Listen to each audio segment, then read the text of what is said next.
Deal झाली होती असा आरोप केला. झूठ बोले कौवा काटे काले कौवे से डरियो. आज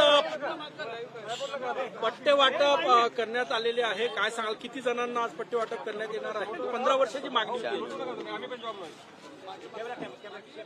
महाराष्ट्रामध्ये मी मुख्यमंत्री असताना आपण एक निर्णय घेतला होता की झोपडपट्टीमध्ये जो काही MMR रिजनचा भाग वगळता इतर ठिकाणी जे लोक बसलेले आहेत त्यांना ज्या जमिनीवर ते बसले आहेत त्याच जमिनीचा मालकी हक्काचा पट्टा द्यायचा.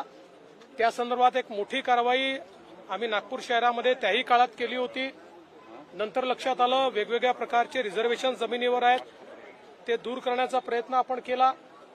आणि विशेषतः खासगी जमिनीवर ज्या झोपड्या बसलेल्या आहेत त्यांचा एक प्रश्न होता.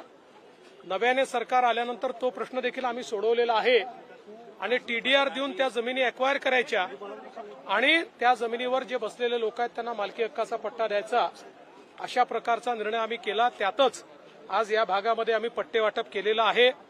मोठ्या प्रमाणात प्रत्येक झोपडपट्टी धारकाला पट्टे देण्याचा आमचा मानस आहे.